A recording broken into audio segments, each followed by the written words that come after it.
जाके गो सुन ले भाई लोनो तने एक बार भाई खातिर हाला करके प्यार दे दिलो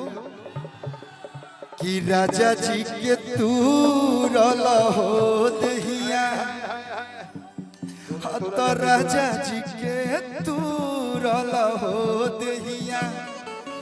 अरे उठे ला लहरिया पोरे पो अरे पिया जी के तू रला हो दहिया। लेकिन एगो बड़ा बढ़िया गीत हमारे बाबा के फेवरेट है कि सारी रात सुतवनी हा ये लास्ट गीत है ए राजा या कबरी में अरे अब का हाथ लगावेला 5 गज के साड़ी में और अतिया कहतिया कि रौर धन नहीं ये राजा केहू खाए वाला बा। म्यूजिशियन के आगे से आप लोग अगर हट जाएंगे ना राय जी कि रौर धन नहीं ये राजा केहू खाए वाला बा। भतीजा के जन्मदिन है तो खाली गाना ना कलुआ डांसो करी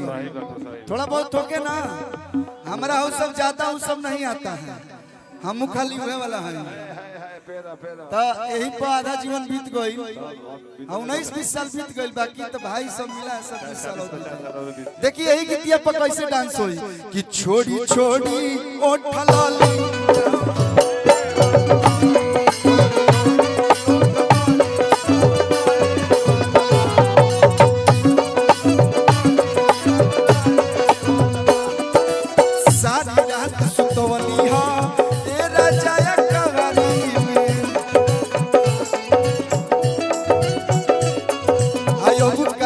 लगावेला 5 गज के साड़ी में। अरविंद बाबा 2008 में जो दौर हम लोगों ने देखा है और प्रियांशु भाई के साथ भी काम करने पे वही दौर याद आता है। एक एक गीत के पीछे जितना ये मेहनत करते हैं हर कलाकार के लिए एक बार प्रियांशु सिंह जी के लिए जोरदार ताली आप लोग बजा दीजिए जोरदार ताली। रौर धन नहीं राजा केहू खाए वाला बा रौर धन नहीं राजा केहू खाए वाला बा छोड़ी छोड़ी ओठलाली छोड़ी छोड़ी ओठलाली छोड़ी छोड़ी ओठलाली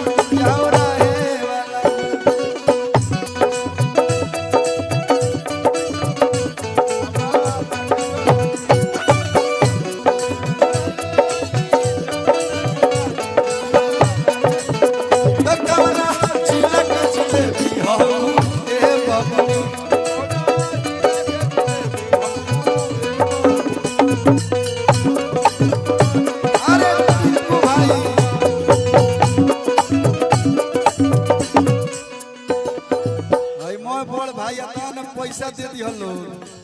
टिंकू तूफान जी बहुत ही प्यारे म्यूजिक डायरेक्टर उनके तरफ से बहुत सारा प्यार। गाना का भाव बा मनतन मोह जो के बानी रोला मारा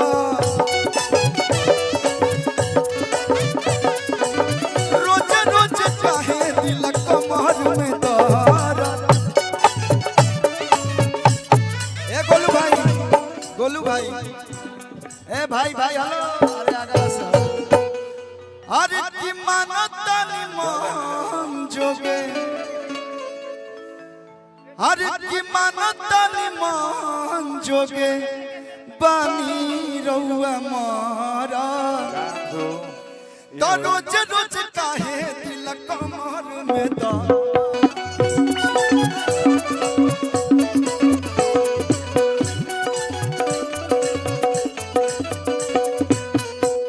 हई गोरी के तिजोरी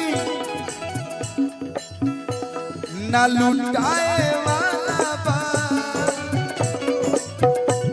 हई गोरी के तिजोरी ना लुटाए वाला बा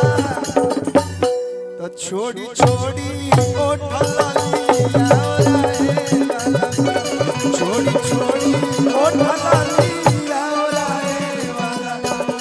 छोड़ी छोड़ी ओठल लिया छोड़ी छोड़ी ओठल लिया छोड़ी छोड़ी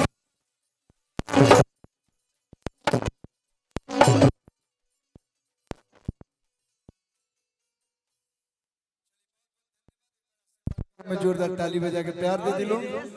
और